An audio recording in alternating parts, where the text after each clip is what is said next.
आज आम्ही दरवर्षीप्रमाणे आज आम्ही 18 जून क्रांती दिन हा कार्यक्रम साजरा करण्यात आला। प्रथम या दिवशी आपण डॉक्टर राम मनोहर लोहियांचा या दिवशी सगळ्यात मोठा वाटा असल्या कारणामुळे त्यांच्या प्रतिमेचे शाळेमध्ये पूजन करण्यात आले, मशाल पेटवण्यात आली। शाळेच्या शेजारीच हुतात्मा स्मारक आहे, तसेच पोंबुर्फा एकोशेतील विविध स्वातंत्र्य सेनानी त्यांची पण नावं तिकडे कोरलेली आहेत।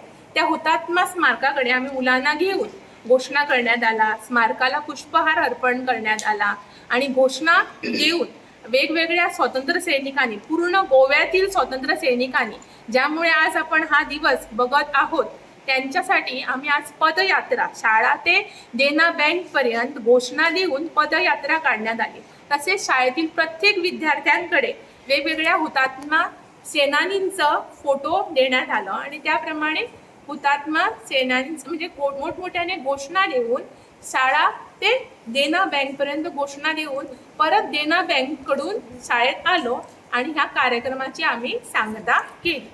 आजच्या दिवशी आपण आज 18 जून या कार्यक्रमाला का महत्त्व आहे, का विशेष महत्त्व आहे, या दिवशी असं काय घडलं हे आम्ही सर्वप्रथम विद्यार्थ्यांना शाळेमध्ये सांगितलं। तसेच प्रत्येक हुतात्मा सेनानींनी देशासाठी जे काय आपला जीवनाचा त्याग केला, आपलं कुटुंब सगळं घरदार सोडलं, त्या हुतात्मा सेनान्यामुळे आज आपण हा दिवस जगत आहोत सुखा समाधानामध्ये। त्यावेळी जेव्हा पोर्तुगीज राज्य होतं तेव्हा आम्हाला एक साध्या घोषणा सुद्धा द्यायला जमत नव्हत्या, पण आता आमचा देश स्वतंत्र झालेला आहे, त्यामुळे सर्व विद्यार्थ्यांबरोबर आम्ही घोषणा देऊन पदयात्रा काढली। तसंच त्यांनी आपलं जीवनाचा त्याग केला, त्यांच्याबद्दल त्यांचं महत्त्व आपण सांगितलं शाळेमध्ये। तसंच प्रत्येक वेळी ज्यांनी आपल्या जीवनासाठी देशासाठी आपलं जीवन घालवलं त्यांचं आम्ही स्मरण शाळेत वेळोवेळी करणार आहोत।